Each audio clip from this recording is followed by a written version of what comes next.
Hello hi నమస్తే నేను Varuna welcome to Aruna's kitchen. ఈరోజు వీడియోలో మనం కాకరకాయ కారం ఎలా చేయాలో చేసి చూపిస్తాను. వీడియో స్కిప్ చేయకుండా ఫుల్ రెసిపీ చూడండి. చేదు అనుకొని కాకరకాయ తినని వాళ్ళకి రెసిపీ అనేది చేసి పెడితే చక్కగా తినేస్తారు. నేను దీనికోసం ముందుగా 500 గ్రామ్ కాకరకాయలు తీసుకున్నానండి. నీట్గా క్లీన్ చేసుకొని ఇలా చిన్న చిన్న పీసెస్గా కట్ చేసుకున్న. కటింగ్ అనేది మన ఆప్షనల్, రౌండ్గా కూడా కట్ చేసుకోవచ్చు, ఇలా చిన్న చిన్న ముక్కలుగా కూడా కట్ చేసుకోవచ్చు అండి. కడాయి పెట్టుకొని 100 ml ఆయిల్ అనేది వేసుకొని కొంచెం ఏడైన తర్వాత దీంట్లో మనము కాకరకాయ ముక్కలు వేసుకొని ఫ్రై చేసుకోవాలన్నమాట. ఈ కాకరకాయ కారంని మనం 2 to 3 months కూడా స్టోర్ చేసుకోవచ్చు అండి. ఏదైనా కర్రీ చేసే టైం లేనప్పుడు కానీ లేదా హడావుడిలో ఎమర్జెన్సీగా ఉన్నప్పుడు ఇలాంటి కారం పొడులు చేసుకొని పెట్టుకుంటే చాలా టేస్టీగా ఉంటుంది. అసలు చాలా హెల్ప్ఫుల్గా ఉంటుంది అనమాట. ఇది ఒక్కసారి చేసుకొని పెట్టుకుంటే 2 to 3 months ఇంట్లో స్టోర్ చేసుకోవచ్చు మనము. ఇలా కాకరకాయ ముక్కలన్నిటినీ లో ఫ్లేమ్లో ఫ్రై చేసుకోవాలి, గోల్డెన్ కలర్ వచ్చేదాకా.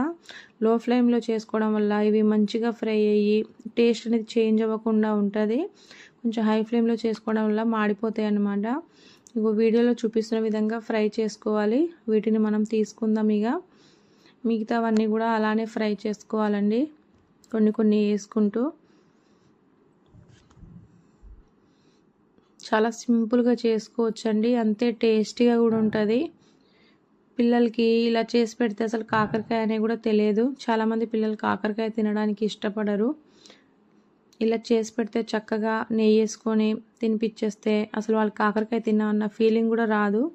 ఇవన్నీ ఇలా ఫ్రై చేసుకొని పక్కన పెట్టుకున్నాం మనం. మిగతా నెక్స్ట్ ఆయిల్లోనే 2 tablespoon గ్రౌండ్ నట్స్ తీసుకున్నాను. వీటిని కూడా వేయించుకోవాలి.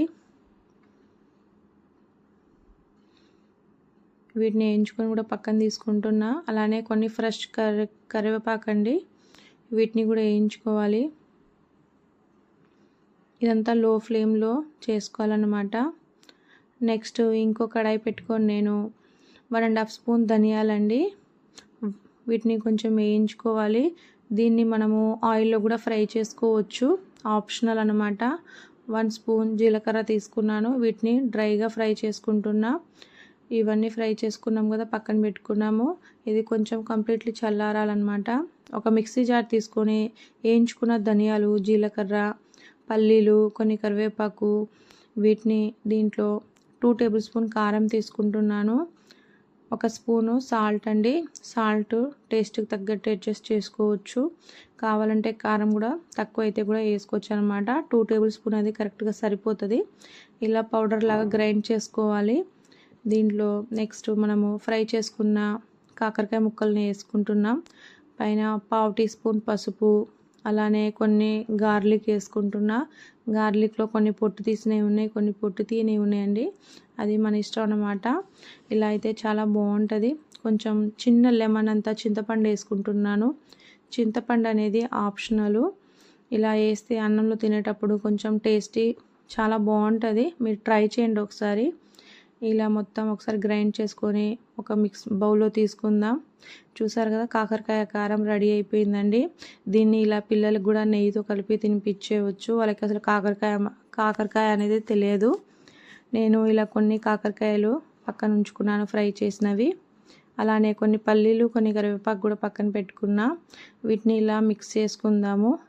కొంచెం పెద్దవాళ్ళకైతే ఇలా మిక్స్ చేసుకొని తినేటప్పుడు అవి కాకరకాయ ముక్కలు, పల్లీలు పంటి కింద చాలా టేస్టీగా అనిపిస్తుంది అనమాట. అందుకే నేను ఇలా కొన్ని ఎక్స్ట్రా పైనుంచి కలుపుకున్నాను. అది ఆప్షనల్, పౌడర్గా కూడా ఉంచుకోవచ్చు మనము. దీన్ని ఇలా కొంచెం బాక్స్లో పెట్టుకొని 2 to 3 months కూడా మనం స్టోర్ చేసుకోవచ్చు. అసలు అన్నంలో మీరు కావాలంటే నెయ్యి కూడా వేసుకోవచ్చు అండి. ఈ కారపొడిలో అంత బాగుంటుంది. అసలు టేస్ట్ అనేది సూపర్ అన్నమాట. నచ్చితే లైక్ చేసి, షేర్ చేసి, సబ్స్క్రైబ్ చేసుకోండి. మీరు ట్రై చేసి ఎలా వచ్చిందో నాకు కామెంట్ పెట్టండి. చాలా బాగుంటుందండి. షుగర్ ఉన్న వాళ్ళకి ఇలా చేసి పెడితే చాలా మంచిది. బాయ్ అండి.